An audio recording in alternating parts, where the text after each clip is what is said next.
Hi, everyone. I'm Jenny Ray LaRue from Management Consulted. Our team is super excited to see you and be with you today.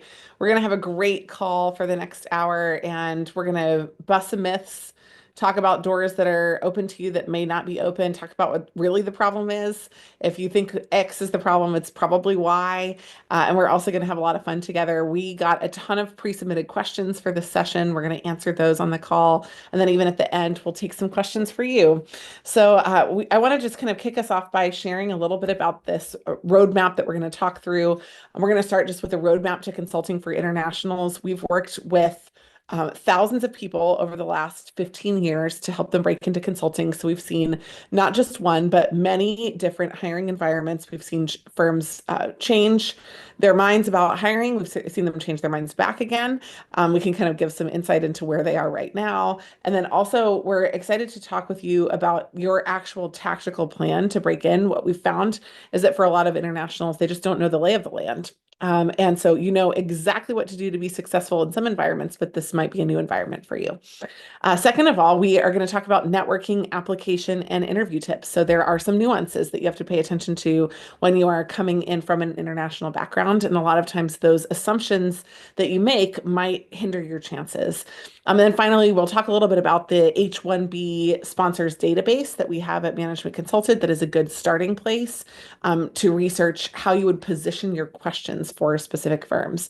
In addition, if you haven't been following along with us for a long time, you'll note that at the beginning of every one of our panels, we ask every one of our panelists, and often also just on our podcast when we're one-on-one, for people to explain whether or not they're hiring internationals and why, because you are a particularly important and fun audience for us. We honor you, we value you, and we're really excited that you're here.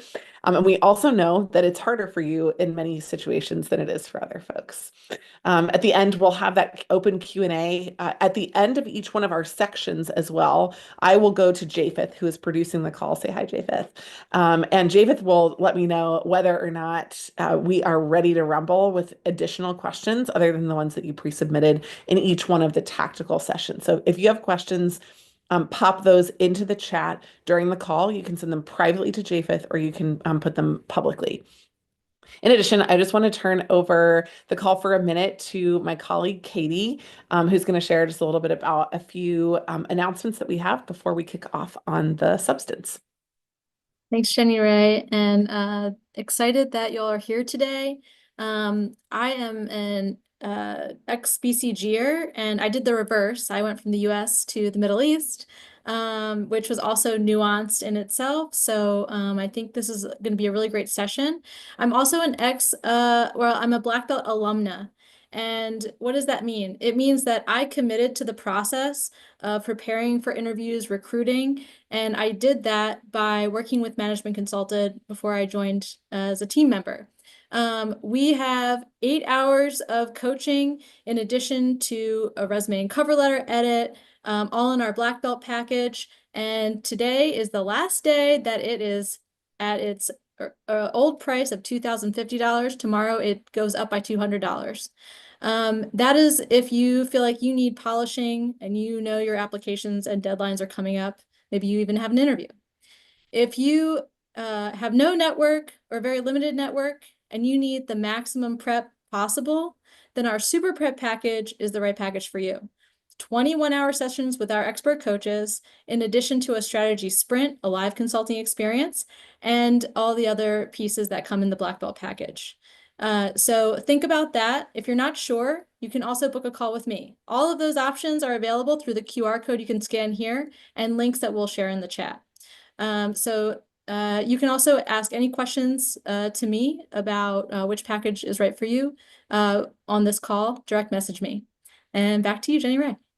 Awesome. I was going to ask if you're going to stick around, Katie. So she is. Yes. Take advantage of her. Like she said, not only can she answer your questions about Black Belt and Super Prep, but about how they can specifically help you if you're trying to go cross country, cross border, and cross culture. So thanks, Katie, for joining us today. Really glad that you're here. I'm going to kick us off with just a little bit of insight on who the heck y'all are. So can you please just pop open the poll? Actually, Japheth, are you able to launch it for me? Sweet. Who We're are live. y'all? That's awesome.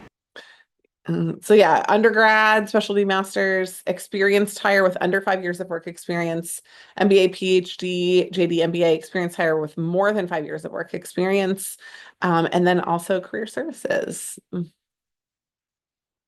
Super helpful. Last call. We get 5 more seconds here for the poll. All right, I'm closing it, and I'll share the results here. Great. Okay, awesome. So 47% undergrad and specialty masters, 33% MBA, PhD. The other 16% largely are experienced hires, and then a few career services folks. So welcome. We're glad that y'all are here. Great. That helps me know who we're talking to today. We always enjoy hearing from you as a part of the process. So the first thing that I just want to share is that it is hard. We know it's hard. We've seen how hard it is. And we, by no means in the call today, are trying to explain how it's easy and it's just like right there, and it will take the lift of a little tiny finger in order to get in to consulting or to corporate strategy roles that have a lot of the same core skills. And these are four of the main challenges that we've identified over the work that we've done. One fun thing as we're kicking off is if you find another challenge that you want us to kind of cover or talk through how to bust through today, please lay it on in the chat. But the four that I identified that we hear about the most frequently are: number one, there are visa challenges.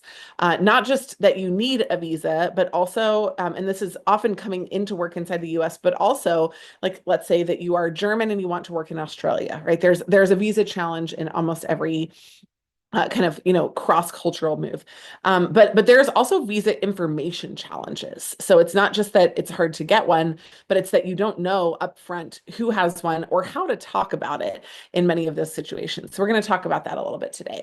The second one is sometimes the lack of local insight. The way that you've done things is different than the way that things are done at home. Have any of you ever been traveling somewhere else outside of the US and you hear an American say like it just shouldn't be like that because that's how it is in America, and you're annoyed by the fact that that's what they have as their perspective, because they're not in America anymore and they need to kind of simmer down and enjoy whatever, right? Southern Italy or wherever you happen to be. That lack of local insight can translate to a lack of understanding or a perception of a lack of understanding, and we need to make sure that you know the audience that you're talking to and what they're expecting. That includes both what they're expecting from you and also what they're expecting from how you roll with the punches in the process with them. Number three, you sometimes will need to translate your work experience. Sometimes a very large company in your home country does not register for somebody who is working inside the US. And so translating that work experience on your resume and in your stories is vital and important. Sometimes also you are actually doing a degree in the United States to transition between, we see a lot of highly technical roles into more strategy roles. Translating that work experience is doubly important in those kinds of environments. And the fourth are natural language barriers, right? Some of you do not speak English as a first language. Therefore, a lot of all of these issues can be compounded by the fact that you might feel like you're getting partial information. You're not catching all of the insights inside the early part of the case interview right away. So I just wanted to start out today by acknowledging it is hard. These are the four main reasons that we have seen the challenges kind of present themselves inside the industry and inside the space. And we're really excited to walk through with you today how you might break through and over those. If you have another one that you want me to address over the course of today, please pop it in the chat. We're going to kick off by talking about the 5 rules of US recruiting.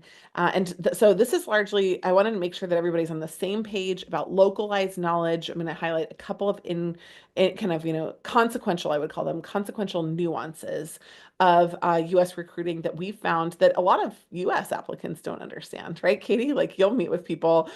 So this isn't a like, hey, PS, right? You're international. This is like nobody knows, and we're all trying to figure it out. Katie, do you want to add something there? I just wanted to say I think it goes both ways, and in my experience, I had to shift my mentality of the US. Like we're very transactional sometimes, and we're all about business, and I had to shift that mentality when I went abroad. And so it's important to like kind of like drop your assumptions and be open to maybe shifting how you operate. I love it. Well, let's talk a little bit about some of these like 5 key questions. And again, if you're on the call today and you were not international and you came to the call just because you wanted to learn, honestly, these things apply to a lot of people, but I think there's a specific nuance for internationals that are important to pay attention to. Number one, which function do you want to work in? A lot of firms actually ask you to have some opinion about this. And one of the challenges that we have for our internationals is that they often come across as a little desperate because they're like, whatever you've got, I'll take it. And so I need you to actually today develop a perspective about which function you want to work in, because high valued candidates often have this kind of tailored perspective when they're having conversations with folks. And I'll deep dive into each one of these a little bit more, but I want to give you a high level number, right? So which firms do I want to work for?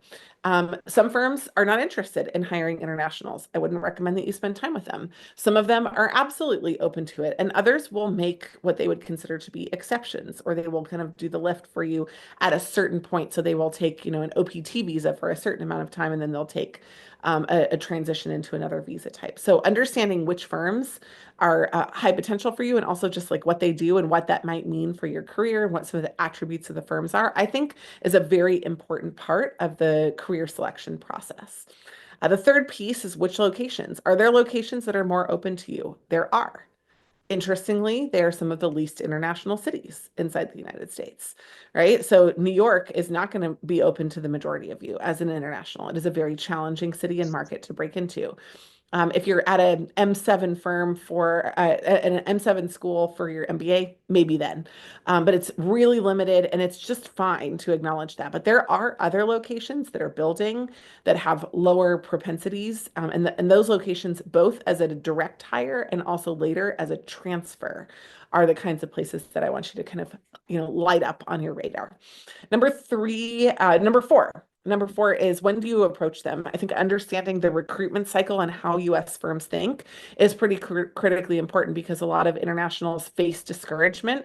And our job here is to make sure that you face the limited amount of discouragement that is a natural part of the process, but not extra discouragement by not knowing when the timelines should be. So just a little bit of market understanding will help you understand when you need to approach folks. Also, for internationals, we generally recommend that you give yourself an additional 8 weeks when you're going through the application process, and we'll talk through why that is in a few minutes. The final one is, how do you approach them? This is the biggest opportunity. A lot of you understand which function, which firm, which location, and the timeline. But then when it comes to actually executing on meeting with firms and applying to firms, there's a lot of big misses that happen. So we're going to talk through each one of the 5 of these. But one of the first things that we do pretty consistently and really well at Management Consulted is that we identify where you are and how you need to get to where you want to go. We have a fit quiz, which, if you haven't taken it, is a really good starting place for kind of figuring out where your strong and weak areas are. We also have a diagnostic process when we work people through our Black Belt program for case interviews. So today I'm going to ask you to do a self-diagnostic. Which of these 5 things, if you've been trying and it's not working for you, is the one that you think is the biggest opportunity to make a difference? Let's talk through each one of the 5 of these a little bit, right? So first of all, which function for you makes sense? And I would say this to anybody who's translating. I hope that you enjoyed enough about what you did before you came to the US and joined an academic program for the majority of you today, that you didn't want to come and completely change careers, because changing careers and countries in one fell swoop that's a challenging combination, right? Trying to do something entirely different and also in a different place. So understanding your core capabilities is a good conversation opener and a great application filter. If you are strong because you have a technical background, applying to technical organizations or strategy for tech companies can be a very, very helpful parlay for you. The same with healthcare. Did you do something in science or in research or in practice? Understanding a healthcare system outside of the US is a little different than understanding a US system, or vice versa if you're trying to leave the US and go somewhere else. There are translation challenges, but fundamentally it's healthcare, and there are a lot of possibilities for quick understanding that would be present there. In addition, healthcare, both in the US and overseas, is usually the largest sector that purchases consulting. So it is a big opportunity for you to break into a market that is often hiring the most people and hiring the most people creatively as well. The third piece is operations. The last month, the news has been dominated by conversations about tariffs and international trade. One of the booming practices that we see inside consulting firms right now are supply chain consulting firms. Why? Because a lot of companies were like, well, we only have gotten stuff from China for the last 25 years. Is there anywhere else? Come, McKinsey, do a project for us. They've said, hey, we really do want to look at onshoring, but we're curious about the other operational effects of onshoring. Deloitte, can you come help us answer this question? There are firms that specialize in supply chain, and almost every large firm has a supply chain practice. Those areas are booming right now. If you did procurement before, yippee. That's a really great thing for you. We want you to move that into potential for you. The second one is adjacent capabilities, right? So your core capabilities are the easiest places for you to move into. They're the things that you've already done, and all you have to do is translate them and explain how powerful they were to an audience. Adjacent capabilities kind of use some of the similar skills. So let's say you were in tech, or you are interested in doing, kind of a different kind of consulting, and you're trying to figure out what ties it together. That translation is a big challenge that we have. What you're looking for are the common components, such as my role before was heavily analytical. This new role is heavily analytical. My role before used these key programming languages. Those would be an advantage in your environment. So using adjacent capabilities can help you identify close, but not the same capabilities that you came here to career pivot away from. The third are aspirational roles, and aspirational roles usually include general strategy, roles that have heavy presentations, and roles that have senior exposure. They're more elements of the types of roles, and they're often very, very different, 2 steps removed, not just 1 step removed, or similar in function to the ones that you did before you were either studying or trying to move environments. So understanding kind of where you are and taking a realistic approach is helpful, but also like we do see people go who have a tech background into general strategy. It's not that it's impossible, but you're gonna have to follow almost everything else I say to the letter in order to make that happen for you, whereas you're gonna increase your odds the closer that you get to your initial core experience. Great. The next piece that I want to talk about are which firms make the most sense. Of course, there are 4 main attributes for firms that we would recommend you take a look at. The first and probably most important one is, do they sponsor? It's great for you to investigate using a tool that we'll share a little bit more on later, but we have an H-1B visa sponsorship tool. It shares who recently has sponsored visas, and we pull it from US federal data. This sponsorship gives you the ability to identify firms that, even if we can't tell you perfectly that they are hiring today, we know that they have recently hired somebody and sponsored a visa. Powerful insight for you to know that you can actually start the conversation without bringing up visa as the first issue. I talk about visa sponsorship in the very similar way to how I talk about GPA. Right? When somebody comes to me and says, hey, I have a low GPA, when do I disclose it? I say, hopefully never. Right? So hopefully when you're going through the process, this either comes up naturally, or the firm self-discloses where they are in the process, or they'll likely ask you at some point in the process whether you require sponsorship. Often inside the application, this will come out. It is something to investigate, but I would not recommend making it a focal part of your conversation. The focal part of your conversation is all the value you can add and getting an interview scheduled. And so a lot of people spend time talking about this in the same way that they would with me at Bain, and they would say, look, I would love to come work here, but I've got a 3.2 GPA. I don't know if I can cut it. Like, they just ruin their chances on 2 fronts. And so I want to make sure that you understand that sponsorship can and is valuable to discuss, but should not be the cornerstone of what you talk about. The other 3 are. These are the questions that you should really linger on when you're meeting with people, right? One is the culture. I'd like to understand the culture of your firm. I would like to come and stay for a long time is the #1 message that someone wants to hear from someone they're thinking about sponsoring, right? So when Katie went to BCG in the Middle East, it was a lot harder for her to be like, look, I'm going to come for a year and see how it goes. Maybe stay for 2, could be 3. Like the conversation has to get a little bit more serious a little early on in the relationship. And the same if you're trying to translate into the US market, because my interest in sponsoring you isn't to fill a current need I have, it's to fill a pipeline for future leaders. And that pipeline is built right now when folks are talking to you. So understanding, hey, I'd like to stay for a long time. Here's a couple of cultural questions I have. I've noticed that I thrive in this type of culture. Would you explain your culture in that way? Can you talk to me a little bit about some of the pieces of what comprise your company culture? The second are opportunities. I've heard from a podcast that I listen to. By the way, we do a lot of great podcasts, totally free, Apple and Spotify, with firms where they explain this. Like, how do we train? When do we go to Portugal all together? Right? We talk about the fun stuff and the interesting stuff that are a part of it. Those are great conversation topics to bring up when you are networking and also inside interviews. I'm excited about these kinds of opportunities. I really want to grow. Can you explain a few of the training challenges that you set in front of your staff, why they're important to you, and how they deliver the kind of staff development that really makes a difference for you? Great questions to ask.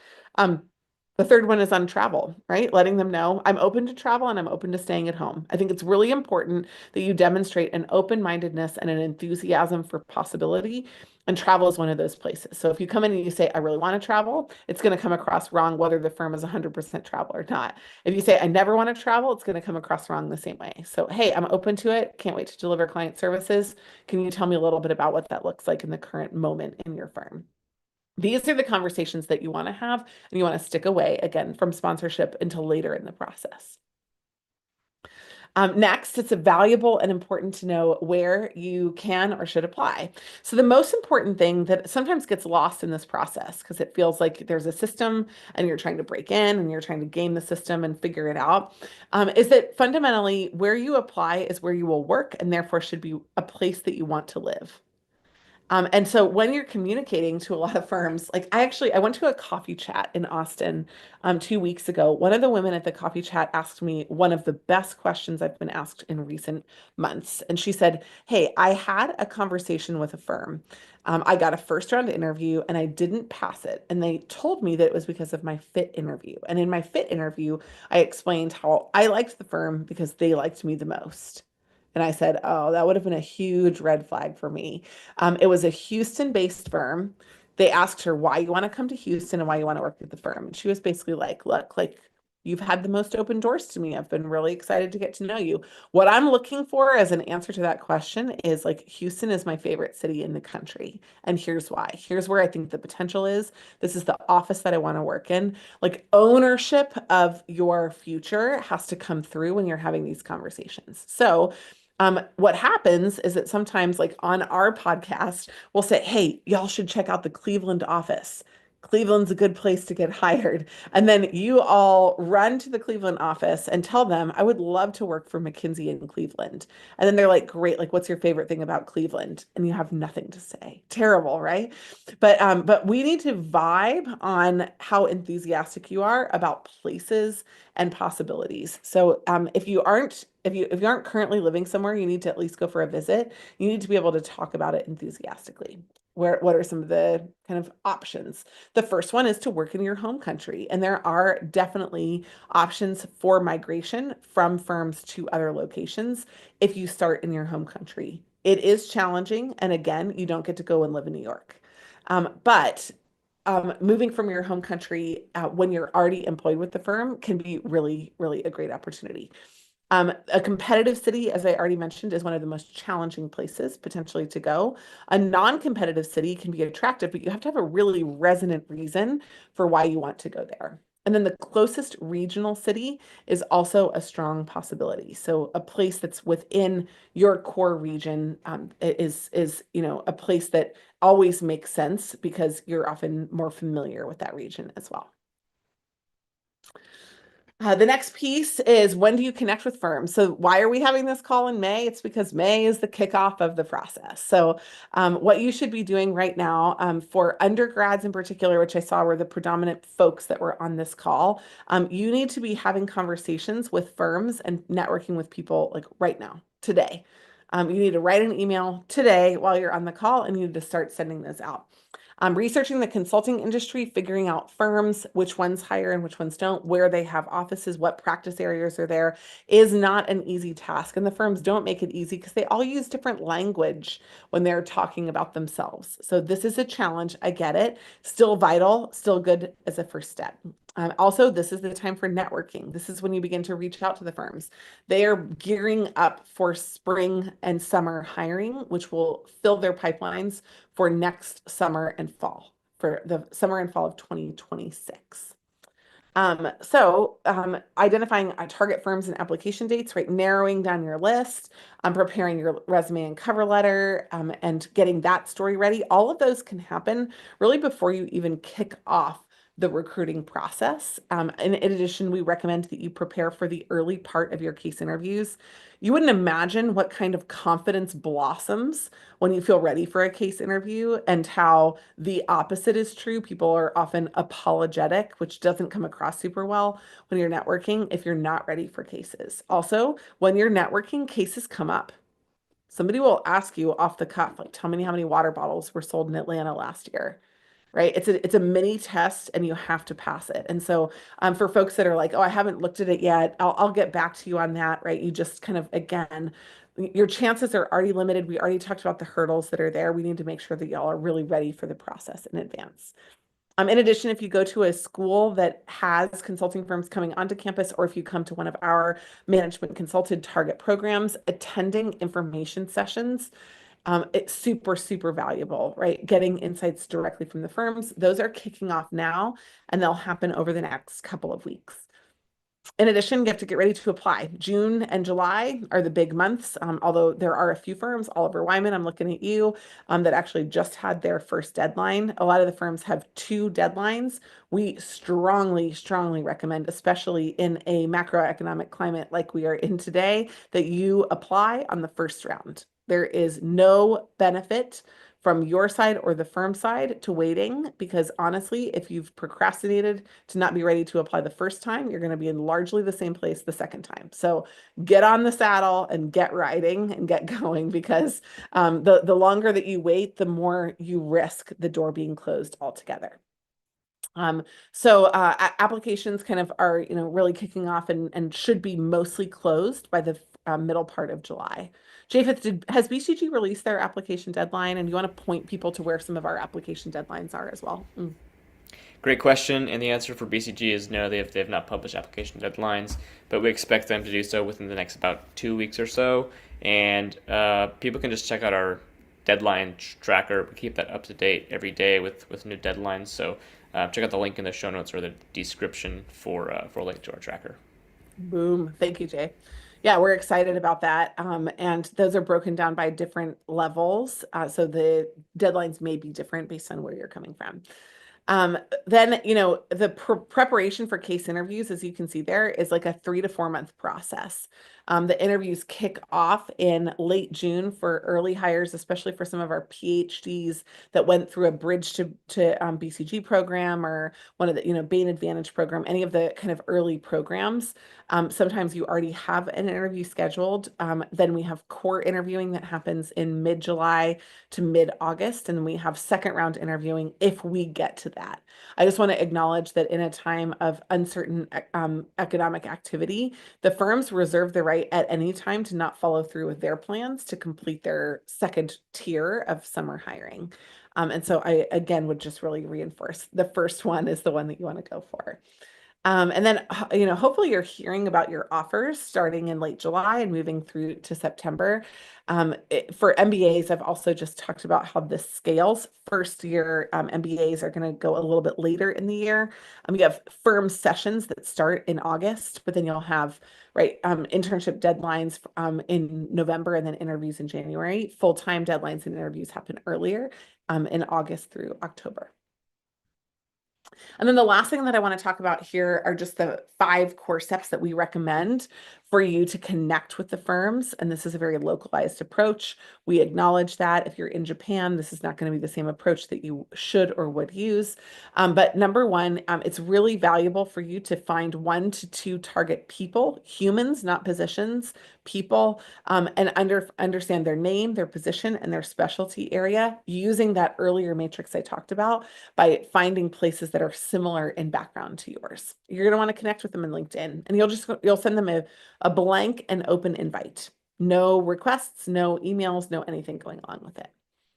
The second piece is sending an email to them. How do you find their emails? Goodness, wouldn't it be great if we had a tool for that? Japheth, are you going to pop that inside the the meeting chat? What do you think? Oh yeah. So I'll pop in the consulting firm directory link, which, spoiler alert, also doubles as our H-1B visa sponsorship database. So 2 goodies in one. And so folks, you can just use that directory to find the email format that every consulting firm uses, and then you just plug and play the consultant's name into that format to figure out the right combination. 5 minutes before this call, I got a direct invite to a call. It was with a colleague of mine that used to work at Bain, now works at another consulting firm. Super nice guy, by the way. Any of you would be lucky to work with him, but he is interested in discussing kind of just an update on where we are and where he is. I am excited to talk to him. He didn't message me on LinkedIn. You know where he follows me? LinkedIn. You know where he messaged me? Email. Why? Because my email is the place where my calendar is connected. And so I shot him an email back, and we scheduled a time, and he's sending the Zoom invite directly. So in a world that is dominated by social media and quick fixes, the person who sends the email gets the invite. Don't forget that. You're going to send a request for a 15-minute meeting. And if you've never come to any of our networking sessions, I think the work that we've done in networking is pretty groundbreaking. It makes a huge difference when you tell your story very effectively inside an email. I'd recommend that you check some of those old episodes out. Number 3 is that you follow up once by email and once by LinkedIn. And if they don't write you back, then that is not going to be your friend or future employer or boss. And so you need to move on, right? So follow up once by email, once by LinkedIn. If you follow up with everybody and nobody writes you back, there's a problem with you, or more likely you're awesome, but your message is terrible. And so Katie does a lot of that with people. Katie, you have any recent insights from a networking message gone wrong that you want to just highlight here for folks? Yeah, actually, I provided some feedback on a couple networking emails recently, January, and the overarching theme is to be too general and bland. If you don't highlight anything interesting about you, then you're not memorable. So even though you want your message to be concise, it's important to really highlight something that attracts the person you're reaching out to want to have a conversation. I love it. More spice in general. I love spice, and More spice. and so Love do the it. firms. More spice, yeah, maximum spice. So anyhow, we'd love to see just really who you are come through, and a lot of you are just more wonderful than the emails that you write suggest. You're trying to be humble. Humility is, I would say, one of the core values of American business culture. So we need you to fight for attention in an attention economy and really make sure that you are sharing your insights with us. Number 4, right? Focus on 3 offices. A lot of you, again, are so nice and so open that you're like, I'll take anything. And that actually comes across as incredibly weak. It's not open-minded. It comes across as a lack of focus, a lack of interest, and also a lack of confidence. Top performers say, I would love to work in, Dallas, LA, or Denver. They give you a list, and then you're usually, by the way, when they're chatting with you, you're one of the 3 on the list. It would be a little awkward to talk to somebody in Houston and then not want to work in Houston as one of your 3 options. But start with a focus on 3 options. Your goal is to really identify strong advocates inside each one of the offices, or one office in particular. When I was applying to consulting, I applied with my preference being Bain in Boston, McKinsey in New Jersey, and then BCG in Chicago. Right? Did I like all of those cities? Absolutely. Did I like them all equally? I did not. Was I more excited about actually having somebody sponsor me inside the firms? I was. I was not an international hire. I was just a hire, but understanding how your audience thinks about it is super important there. Okay. In addition, more senior is better for internationals. So the more senior folks that y'all talk to, the more authority they have to bend, break, or make new rules. Okay. What do I mean by that? If they like you and their firm doesn't hire internationals and they can see a case not just for you, but beginning to build a pipeline, they're going to make it happen. If they can't, because they don't have the power to do that internally, it was a nice conversation where you learned something, but there are no referrals to be had at the end of it. So for international recruiting, while we generally only recommend that you talk to people who are at or near your level, the more senior, the better. By the way, doesn't always mean that senior people will talk to you. So there still are opportunities for you to look at more junior people, but it is generally true that they're going to be the ones that have the power. Let me highlight a couple of pre-submitted questions that I feel like dovetailed nicely from these chats. And then Japheth, if there's any questions that are coming in the chat at large, then I would love to grab those now before we talk about application tips. Number one, is it possible to intern at an MBB office in our home country and convert that experience into an MBB internship and job in the US? And the answer is absolutely, but probably not, right? So first of all, let me just explain what I mean by that. Number one, yes, it is possible. Number two, it is not likely. Here's why. Firms usually hire by office at the majority of the time, or by region some of the time. You would be going outside of your office and outside of your region. In addition, there are different standards for hiring, and the firm usually doesn't just look for you to have an internship, but they look for you to have 2+ years of work experience before you make a shift. Here is what is also true. If you're a great intern, then the firm would like to keep you. They think you're great and they don't want to take a risk on somebody they've never met or worked with. And so they will generally be a little bit more creative and flexible with you. But again, don't go in to your summer with the thought that you wouldn't want to work in this place. When you get an offer at the end of the summer, it is usually conditional on accepting it in that location only. Couple more caveats. If you have a spouse or a partner that is moving to a different city where they happen to have an office, that is a really good excuse for moving to that office. And so often the firms will bend the rules for you there. If you have a need or desire to take an opportunity and it is outside of the core of where the firm is finding interest. So let's say right now, a lot of the firms are building their Austin, Texas offices. Austin is not a great example of this because Austin is hot. But if nobody wanted to move to Austin, yet Austin was growing, then you could put your hand up and say, look, I am super happy to stay in my home country for full time. But if the opportunity arises, I would love to build up my portfolio and I think I could really help and I'd love to open an office. It's something that I'd love to do potentially for the firm somewhere else someday as well. So like tie it into their goals and your goals and you can make it work. Okay. So definitely possible, probably not likely. Number two, is there a different timeline of hire for experienced candidates in industry? Yes, it is always open season and never particularly open for you. You should also stay tuned to the deadlines because when we put out hot hiring opportunities, you have, I would say, an average of 2 to 4 days to get your application in for those. So you want to be ready to go kind of in advance. But the different timeline of hire for experienced candidates follows the rest of the timeline. But you're only kind of I would call it like switch point. It's not the application deadline per se, but it's the conversation that you have with someone who will refer you. That is what dictates your timeline. And so if you don't get a referral, you might have a long timeline. If you get a referral in the next 3 days, all of a sudden your timeline is super duper short. For networking, how do I build a network? Gosh, deep, loaded, and solid question. Here's the thing. I wouldn't worry about building a network. A network is a system of people that all work together. A lot of your best and strongest networks are going to come by working with people.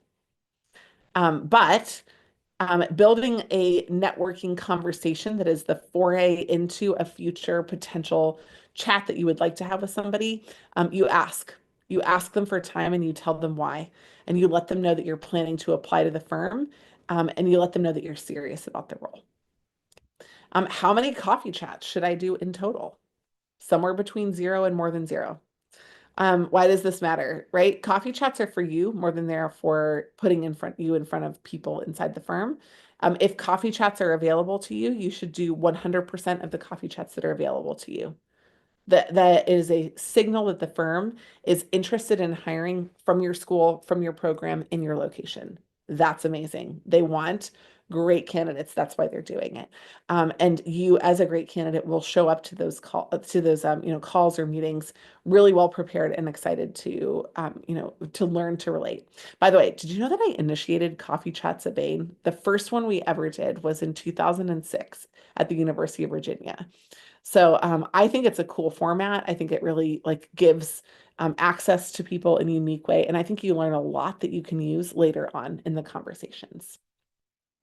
For case interviews, which we're not really going to talk about as much today, because a lot of what we're talking about is I would consider it to be more nuanced for internationals, and case interviews are not particularly nuanced for internationals. Is number one, how should I proceed with consulting cases? You should start at the beginning. For us, the beginning of our case system is starting with market sizing cases. Then we work you through profitability cases in 4 different categories, then through market study cases, then through M&A cases, and finally to creative and advanced cases.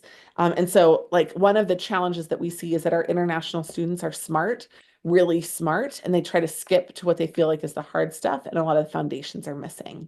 In addition, a lot of casing is practicing communication out loud in a specific cultural context. Y'all are amazing, but you sometimes do need that extra practice. So how should I proceed? You should start early and you should complete the process from A to Z. If you're not sure where to start, we have a free case prep plan on our platform. In addition, what are the best resources to practice for interviews? I think there are lots of them, but honestly, the best ones that you have access to are one another. Many of you have probably heard, but we are launching the new case partner system inside Management Consulted in June. We're really excited to have it out in the wild. And so practicing with one another is great. It is integrated with our full case system. So it includes the scoring that we also use in all of our one-on-one sessions, which are industry leading. It includes referrals back to additional information if you need help with certain things. And it includes access to the 600 cases that we have. In fact, we're also remaking all of our cases to be more modern and more comprehensive in terms of giving an expert answer key.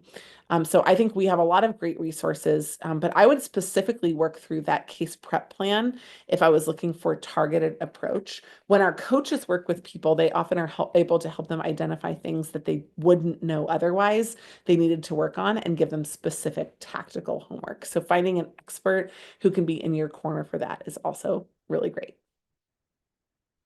Japheth, anything else that you want me to add here before I roll forward to application tips? Yes.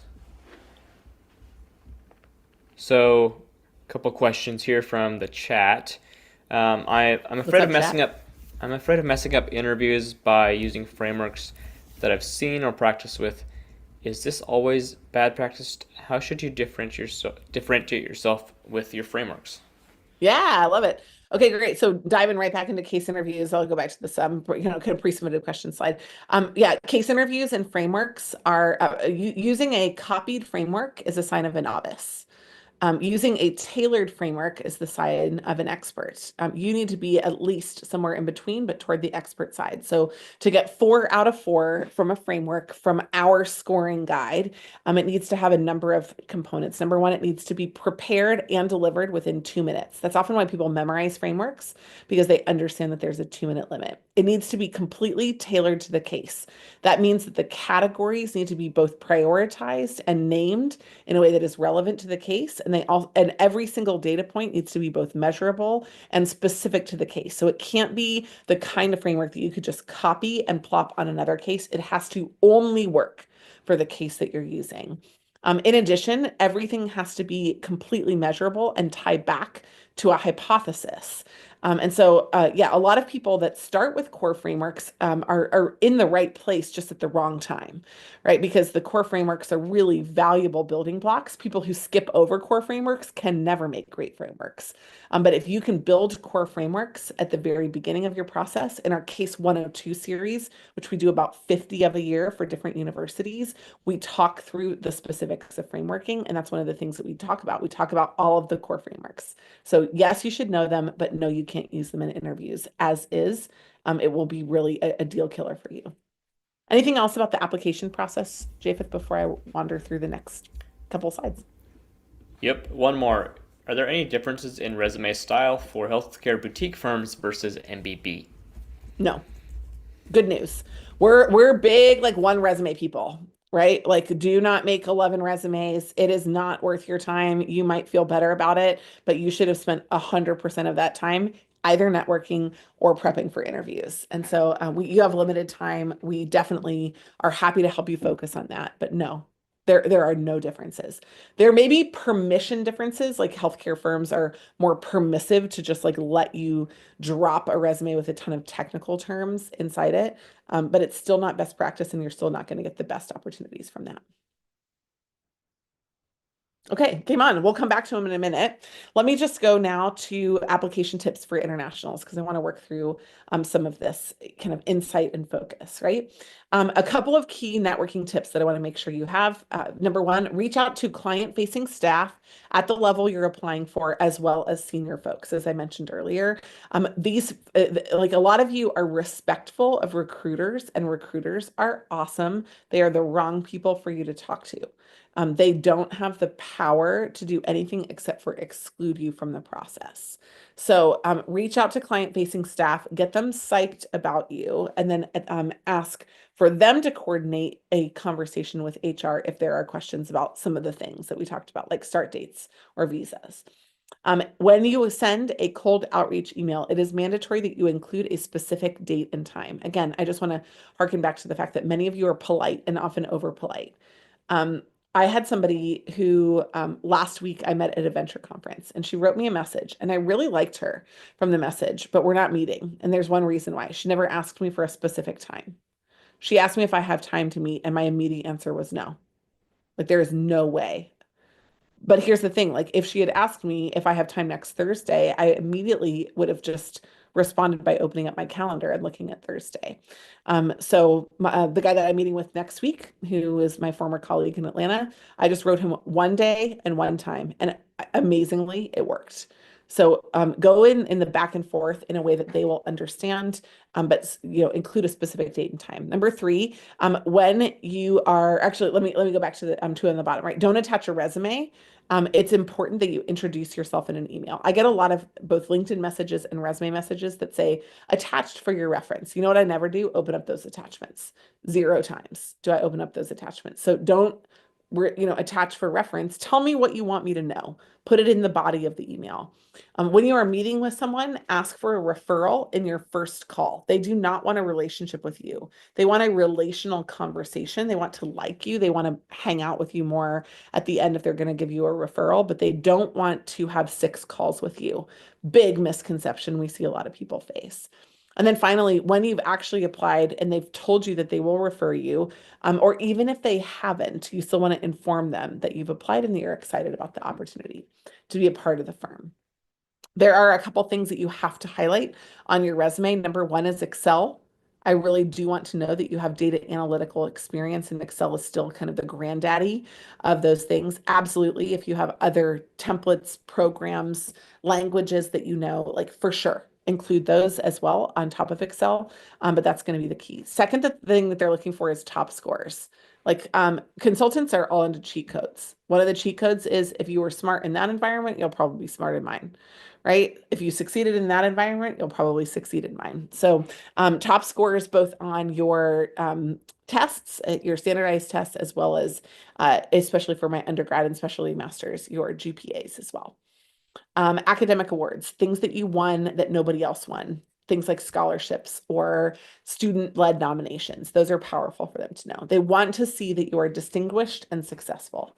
On top of that, they want to see leadership roles. We see a lot of our international students put their head down, focus on school, and miss out on well-roundedness.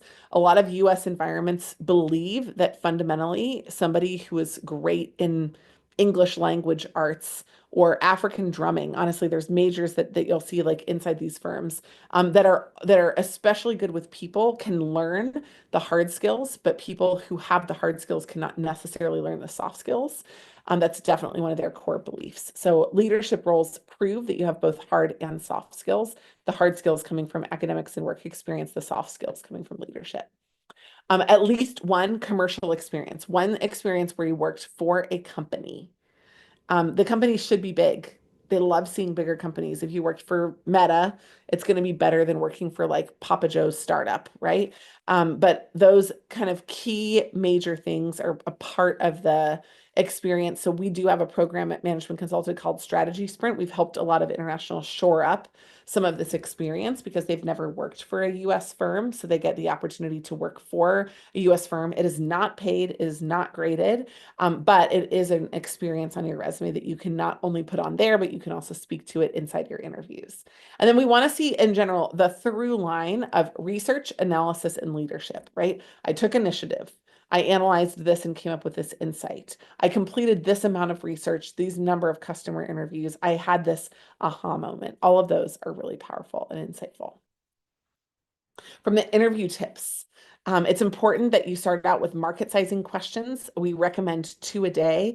A lot of people that we work with come to us and they say, I kind of plateaued in casing. We're like, great, do a market sizing question. They didn't plateau, they just missed out on the entire foundational step. So making sure that you know where you need to start is really important.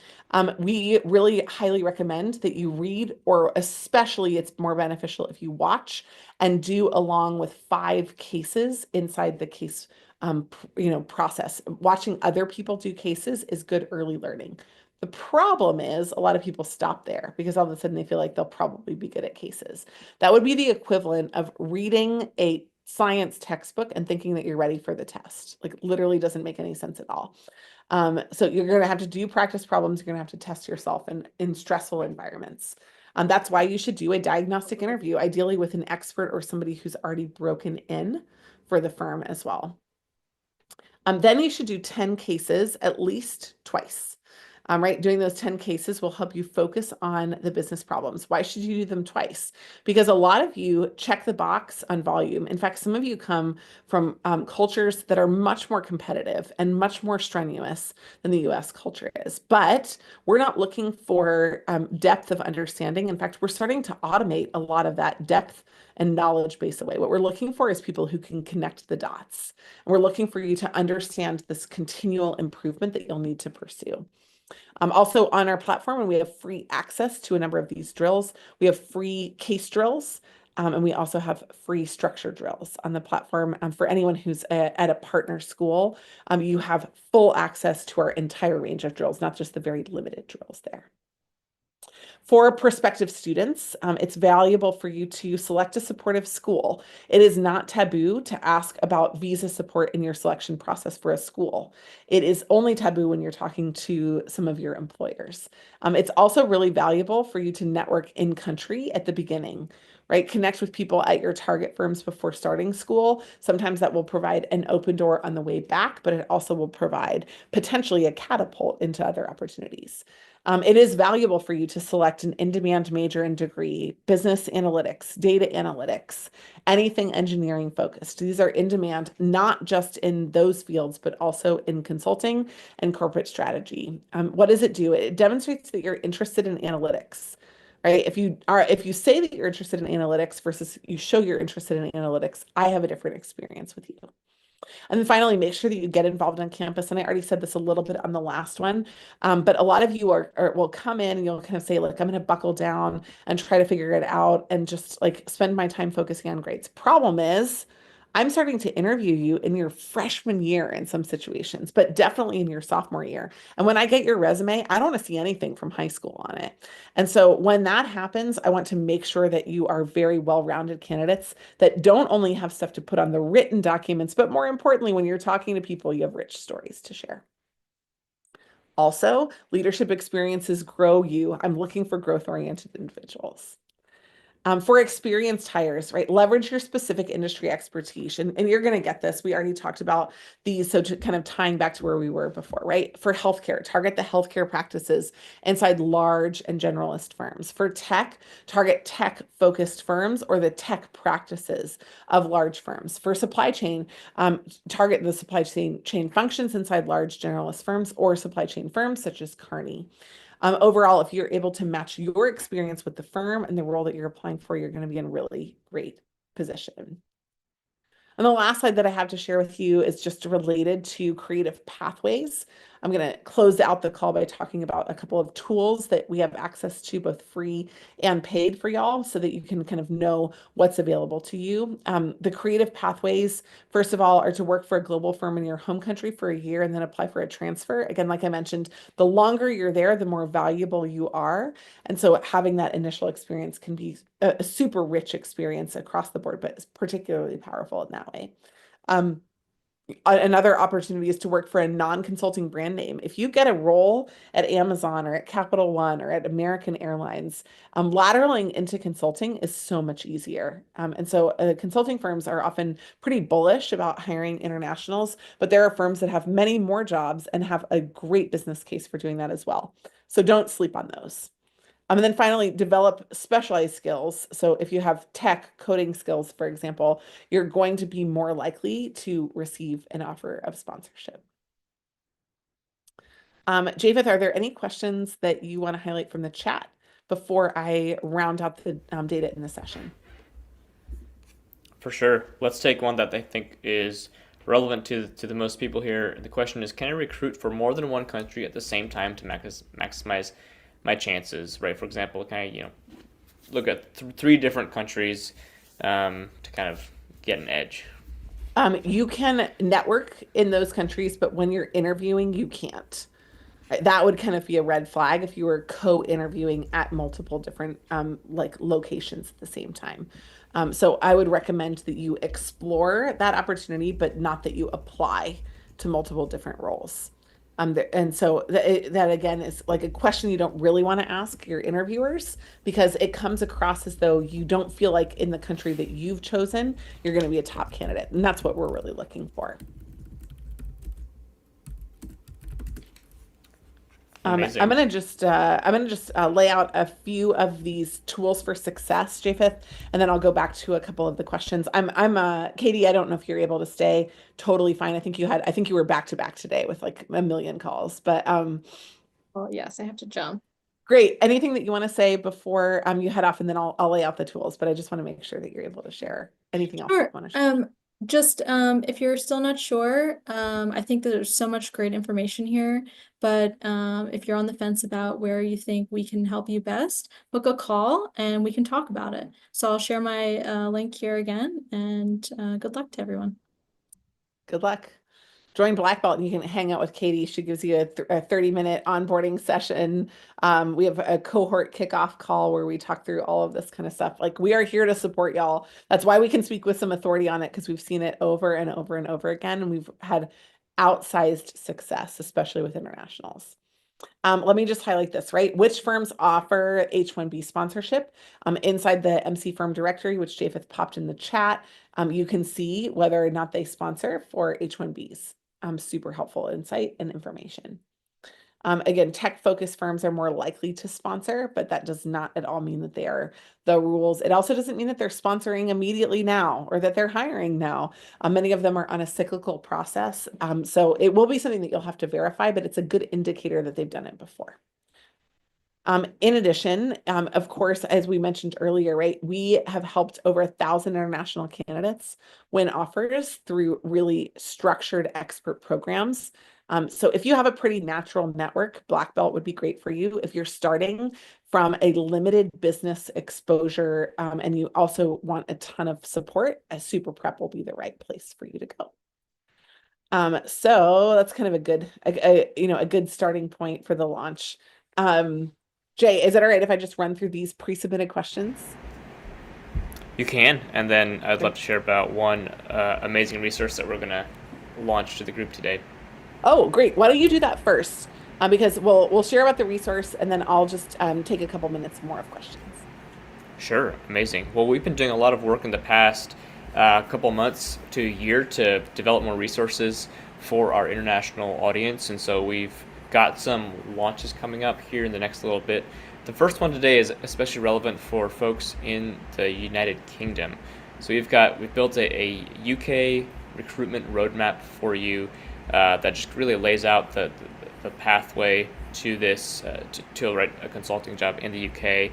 And so we're going to send that out to y'all when we send out the recording of this session here later this week. So keep an eye out on your inbox for that, and let us know where you're calling in from, which country that you think you would love to have a roadmap, a guide for as well, and we'll get that to our content team so they know where the majority of you are, and we can kind of tailor resources for you. So again, we'll send that out when we send out the recording of this call.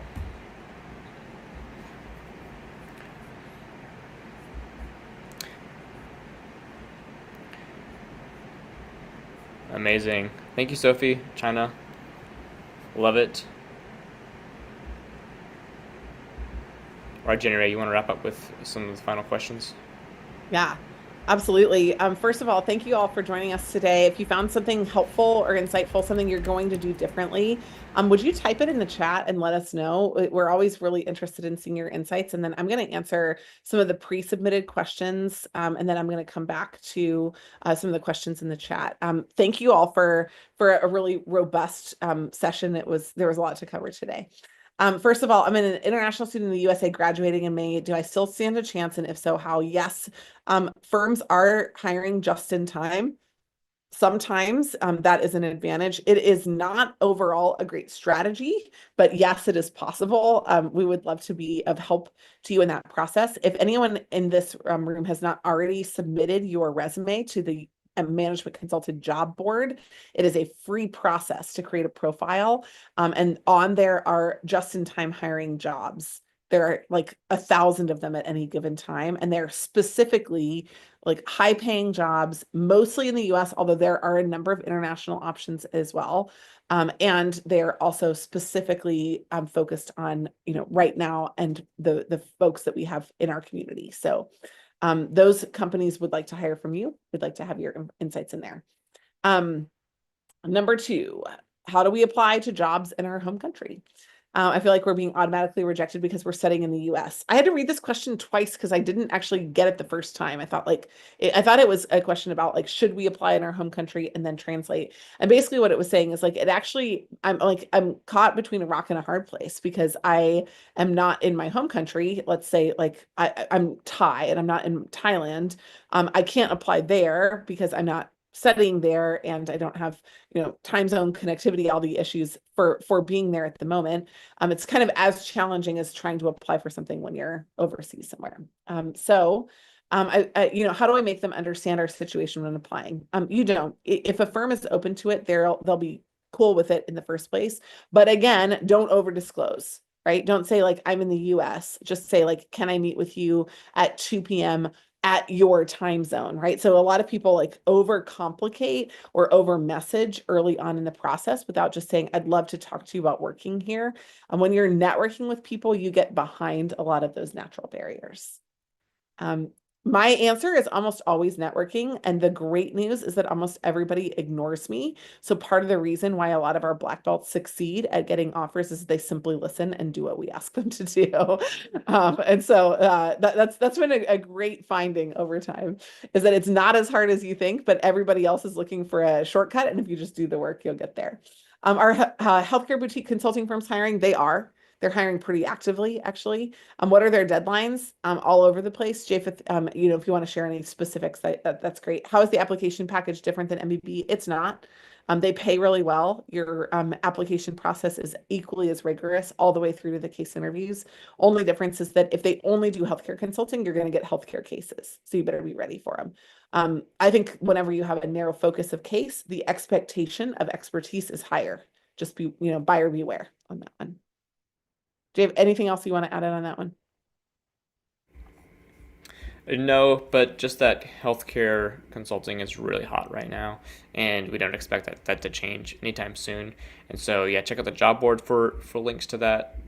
Check out our LinkedIn where we're posting jobs every single week, and just keep your eye out right as firms are posting these. Boutique firms, like you can expect them to post roles with deadlines between like August and October. So that's kind of the general timeline for campus recruiting. But experienced hires, it's like all systems go right now.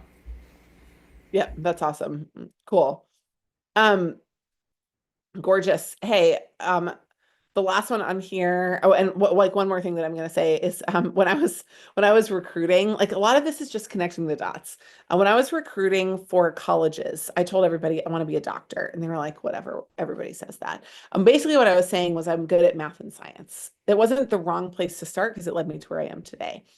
I didn't want to break in through healthcare consulting, but I did have a perspective on the healthcare industry. And that was a part of why I ended up getting the offer at Bain in my final round interview. And I do think that it's really valuable for y'all to leverage the experience you have. But I can absolutely today say that when my parents said, if you work in medicine, you'll never be out of a job, the same thing is true for a healthcare consultant. For everyone who is working on the front lines in medicine, there are 4 people working behind the scenes, and healthcare consultants are one of those. The last piece here, I have a 2.8 GPA. Is there any hope left for me? Like in life, absolutely. For immediate consulting jobs, it's going to be challenging for you, but it's not impossible. It's just like very, very low percentage chances, right? Because I'm generally already looking in competitive environments. If I have a 2.8 and I'm an international, like I would recommend that you use the cards that you need to get into working for a family-owned company, working for an organization. Like smart people are desired everywhere, but structured processes do not favor smart people with 2.8 GPAs. They favor people that are smart with 3.7 GPAs. And so it's okay to acknowledge that that's a challenge and just work around it. But it's going to be through personal experience. Have we seen people do this? Yeah. I mean, we helped a guy without a college degree break into at the MBA level for, top consulting firms. So yes, it's possible. We love it when you do it. We think it's really great. Jay, any other questions that you think are worth sharing before we close the call today? I do. I got one that's a great one to kind of land the plane. And the question is, how do I kind of stay on top of industry trends, not just reading the breaking news? I think the question behind that is kind of how do I also build my business acumen? And so I think Jenny Ray, our Market Outsiders podcast, is a great place to do that. Do you mind just giving the pitch for Market Outsiders? Yeah, we built a course that if you are on our platform, you have access to. It's called the Business Basics course. And so if you're at a partner school or you're a black belt or you have access to our all access pass, that's in there. We also have industry primers. Both of those are great. Problem is both of them are static.